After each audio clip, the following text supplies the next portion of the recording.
universal health coverage, health for all approach, right? Universal health coverage. Now, this is in the news because if we analyze today's Hindu newspaper, there was an article which says Supreme Court giving a statement that whether private hospitals can provide healthcare to the people at subsidized rates.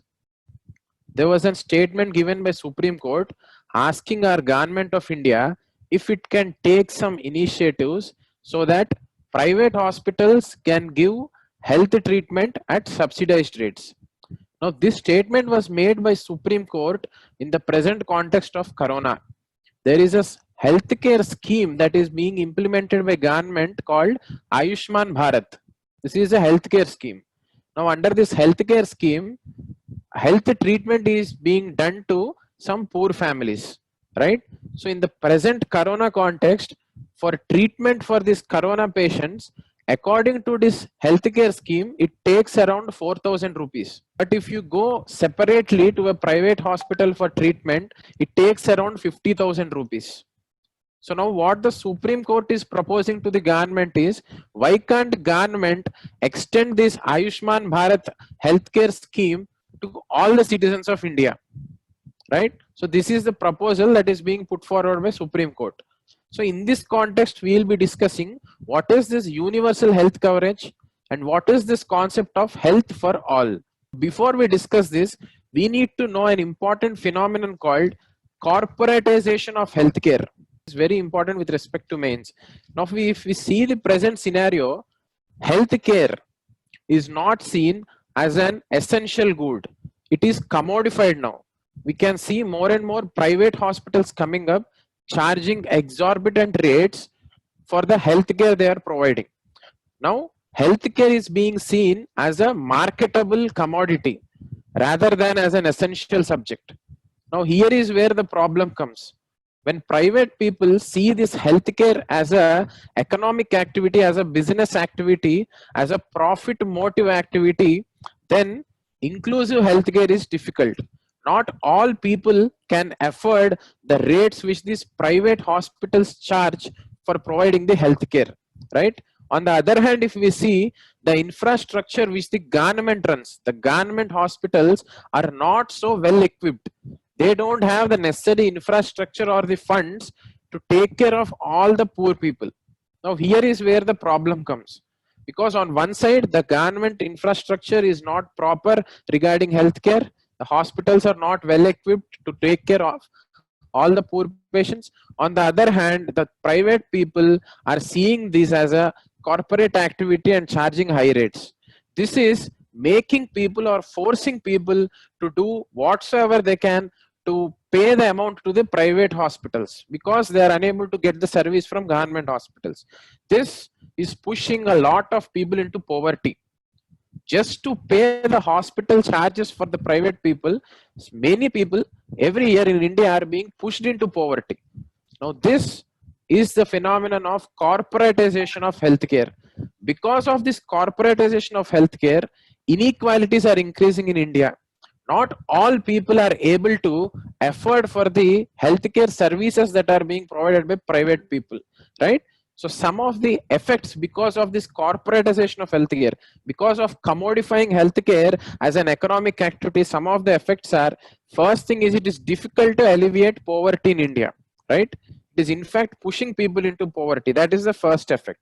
Second effect is the hefty charges or the high charges are throwing the people into poverty.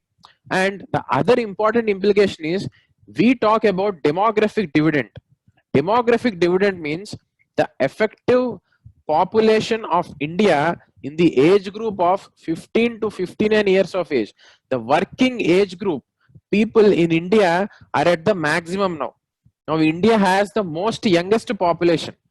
So if this youngest population, if it is not given the proper healthcare services, it can't be productive to its fullest potential. Because they are unable to get the proper health services which they are supposed to get, they cannot be productive to the maximum extent possible. Now the demographic dividend which we talk about may not be fruitful if we are unable to provide the basic health services to the young age population of India. So there will be implications on the demographic dividend also. And as we have discussed, because of this, socio-economic inequalities will increase in the society. Not all can afford this corporate healthcare services. That's why socio-economic inequalities will increase. So these are some of the effects or implications because of corporatization of healthcare. Now, how do we ensure that all the people will get the quality health services? There comes the concept of universal health coverage or health for all. It should be inclusive. All the sections of the society of India should be able to get access to quality healthcare. This is the philosophy behind universal health coverage or health for all approach. Now, as a part of this health for all approach, in order to make sure even the poor people have access to this healthcare services, Ayushman Bharat scheme was launched by Government of India. Now, this Ayushman Bharat scheme is world's largest healthcare scheme. This is world's largest healthcare scheme. Now, what does this scheme try? This scheme tries to achieve health for all in India, inclusive healthcare in India, so that everyone has access to healthcare in India. Now, how does it do? Based on some criterion, poorest of the poor people are identified, and these poorest of the poor people are given quality health services in the hospitals. This is how this scheme works. So poorest of the poor who are not able to afford the healthcare services because of this corporatization of healthcare, those poorest of the poor are picked up and they are selected and they are given the benefits of quality healthcare. That is the philosophy behind this Ayushman Bharat scheme. Now, how does this operate? This scheme is a centrally sponsored scheme. That means both center and state are contributing to this scheme. That we have to know first. And this scheme is being implemented by Ministry of Health and Family Welfare. Is implementing this scheme. Now, under this scheme, there are two important schemes. This scheme is broadly divided into two schemes. The first scheme tries to install or tries to build 1.5 lakh comprehensive healthcare centers in India. Comprehensive healthcare centers. 1.5 lakh comprehensive healthcare centers. Now, what are these healthcare centers? Before we go to the big hospitals, the district hospitals or the private hospitals, healthcare centers are the first level of contact to which we can get for healthcare. In rural areas, we have primary healthcare centers. These are not hospitals, but they do have some infrastructure to take care of basic healthcare facilities. These healthcare centers may not be having the infrastructure to do a surgery for heart, but they have the basic infrastructure to test if anyone has cardiovascular diseases, to test if anyone has high blood pressure. So basic health services are provided through these comprehensive healthcare centers, right? So this is how these are different from hospitals. So under this scheme, the first thing which government is trying to do is install 1.5 lakh comprehensive healthcare centers in India. Under this comprehensive healthcare centers, the government is trying to ensure treatment or diagnosis is given for all kind of diseases, right? At least some treatment is given for all kind of diseases, and primary healthcare is taken care by this. What is the difference between primary healthcare and secondary healthcare? Primary healthcare is tackling diseases at an initial level. Tackling diseases at an initial level.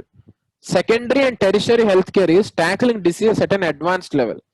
Now, doing a cancer surgery comes under secondary and tertiary healthcare. Diagnosing cancer, knowing that cancer is in the primitive stage, tests being done to tackle cancer, this comes under primary healthcare. So, under the first component of the scheme, primary healthcare is being ensured.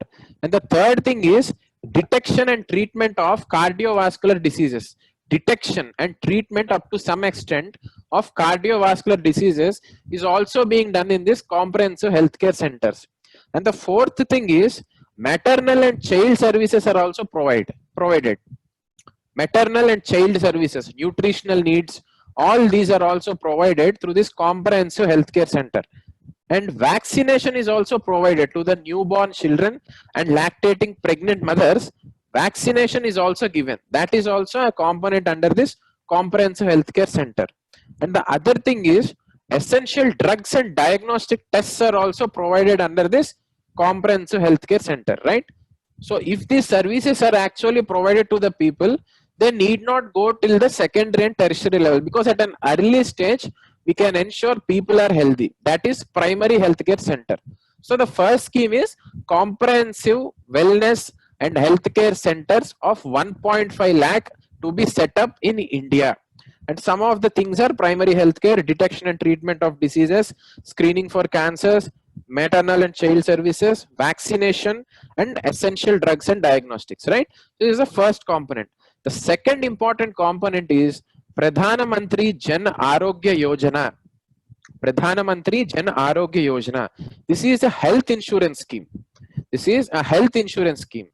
Under this scheme, based on some criteria, 10.74 crore families are identified, and these 10.74 crore families are given healthcare facilities in the hospitals, right? Up to 5 lakhs. So to simply say, 5 lakhs of health insurance is provided to 10.74 crore families under this scheme. This is broadly Pradhana Mantri Jan Arogya Yojana. 10.7 crore families and approximately 50 crore individuals, right? So how are these identified? These are identified under socio-economic caste census. This is also important. The beneficiaries for this scheme are identified based on socio-economic caste census. And there is no bar on age or size of the family, right? Any person of a particular age and any number of people can be in a family. That family will be given 5 lakh insurance, right?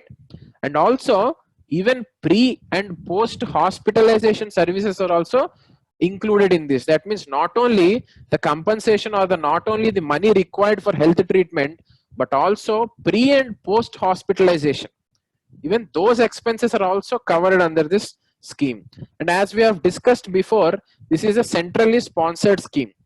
That means both center and state are contributing to this scheme. Center gives 60% and states contribute 40% to this scheme. It is a centrally sponsored scheme. And also, in what all hospitals can they get the services?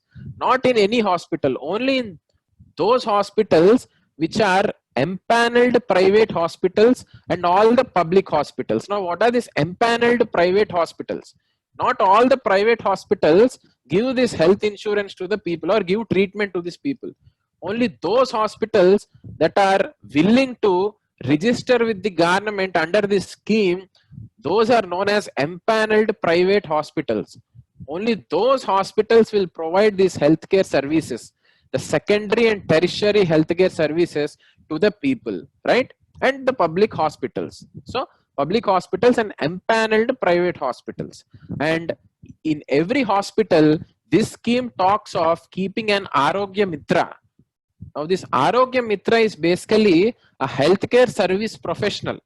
He guides the poor people as to how to proceed in the hospital for accessing quality healthcare. So this person is Arogya Mitra, right? So Arogya Mitras are also suggested or proposed by this scheme. And other important thing about this scheme is it is a cashless and paperless service, right? So that is also important. Now the people won't be paying any money.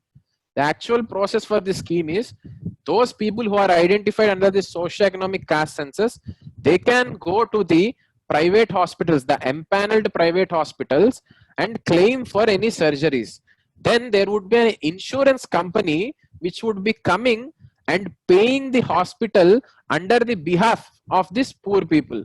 So instead of the poor people, an insurance company will be paying this health amount to the hospitals, right? So this is the broad process how this Jana Arogya Yojana, the insurance scheme, works. Now what are the benefits of this insurance scheme. Now, before we go to the benefits of insurance scheme, we'll just brush it up. It is a health insurance scheme for secondary and tertiary healthcare.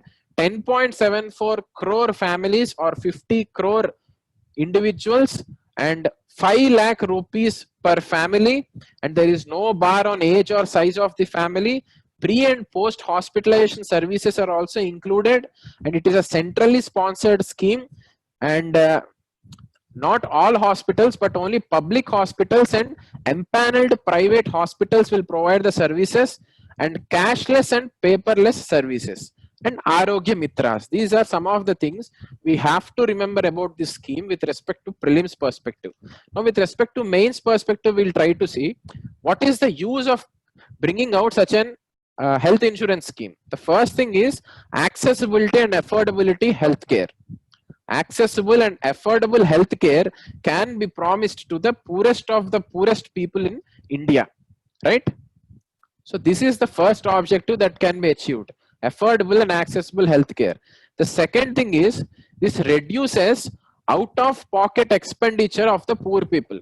Now, the poor people need not bring money or pay money out of their pocket. It is the government which is paying on behalf of people through the insurance companies, right?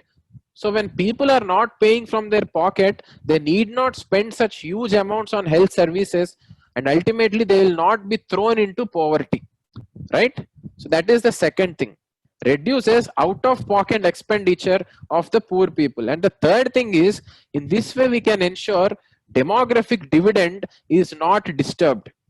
The potential which we talk about, the economic potential which we talk about, demographic dividend will not be disturbed, because we are able to ensure at least basic health services, basic quality health services for all the individuals. So in this way we can create a healthy workforce, and economy also will improve. So these are some of the benefits. Now, if we come to challenges, though this is a good scheme to ensure inclusive healthcare, there are some challenges. The first thing is only 10 crore families are being given the services under this scheme. This is the point which even Supreme Court raises today in the newspaper. What Supreme Court says is, why only 10 crore families? Why not extend it to all the sections of the society, right? So this is the first challenge. And the second challenge is, why government hospitals are included in this scheme. However, government hospitals will be providing services for free to the people. Why are government hospitals again mentioned separately under this scheme, right? So that is the second challenge. So according to this scheme, even to avail for a surgery in a government hospital, insurance companies will come and pay it. Now, why this is required? As government hospitals are directly run by the government, why do we need to make sure insurance companies pay money to government again? This is the second challenge that is brought. The third challenge is, though this scheme is very important, what about the finances? Does state and central government have the finances to finance this scheme? If we see in the present scenario, the allocation for health in terms of GDP is 1.2% of GDP. Right? Many commissions have proposed to increase this allotment to at least 2.5% of the GDP. But as of now, government is allocating or allotting only 1.2% of the GDP funds to health sector. This is not enough. So financial challenges are there for implementation of this scheme. And the other important challenge is, there are still some state governments which didn't join into the scheme. This is important for us with respect to prelims also. There are some state governments which didn't join the scheme yet. For example, Odisha, West Bengal, Delhi and Telangana. These state governments still didn't join this Ayushman Bharat scheme.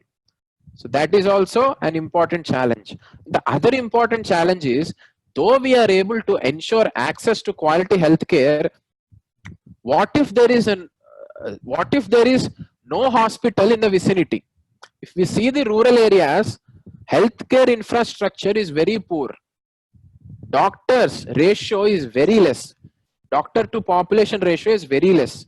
Now, in such a case, when there is no hospital in the first place in rural areas, what is the use of bringing such a scheme which promises quality healthcare when there is no hospital or when there is no qualified healthcare professionals in rural areas in the first place, right?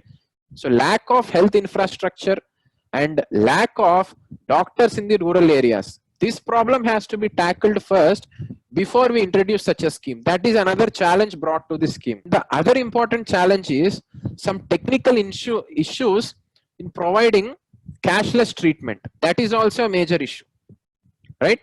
So because this is a cashless scheme, the IT infrastructure technical issues is also one dimension of issues. And most important challenge is, through this health insurance scheme, we are trying to provide access to secondary and tertiary healthcare. That means surgeries, cancer treatments, all those things. But primary healthcare is something that need to be focused more, because we know prevention is better than cure. In the primary stages, if we are able to diagnose a disease and stop it, there is no need of pushing people to go for surgeries, right? So primary healthcare, if it is strong, secondary and tertiary healthcare necessity will be less.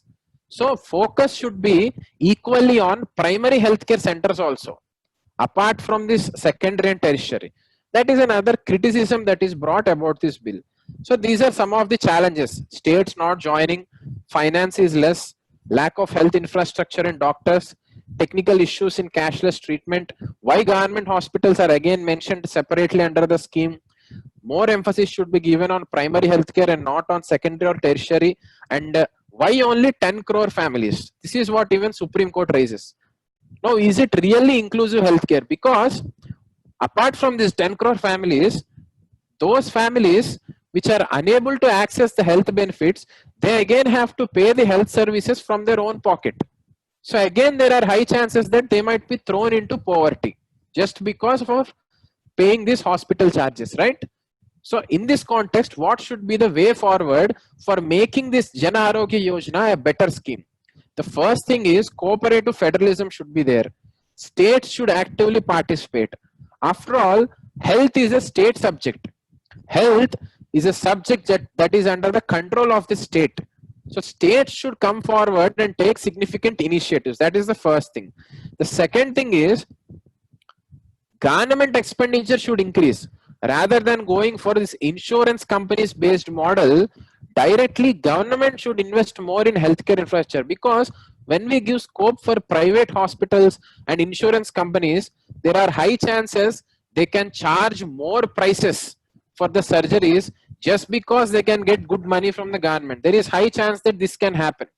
There is high chance that, for example, a surgery takes only 5 lakhs, they can make a deal. The insurance companies can make a deal with the private people and say the surgery costs 10 lakhs. In this way, it is a burden for the government and also will not be that much effective, right? So directly government should invest in the healthcare, and also healthcare infrastructure should improve. In rural areas, we have to increase the doctor to population ratio. We have to improve hospitals in rural areas. So that is other thing which we have to focus. And prevention is better than cure. So we have to focus on primary healthcare centers. That is the area where India is lacking up to some extent. There we have to keep our efforts. So in a nutshell, to ensure health for all, or this universal health coverage, which is a sustainable development goal also, in order to ensure this, there are some features for the healthcare which we provide. Those are, the first one is promotive healthcare. Promotive healthcare. The second is preventive healthcare. The third thing is palliative healthcare. PALLIATIVE. Palliative healthcare. The fourth one is diagnostic healthcare.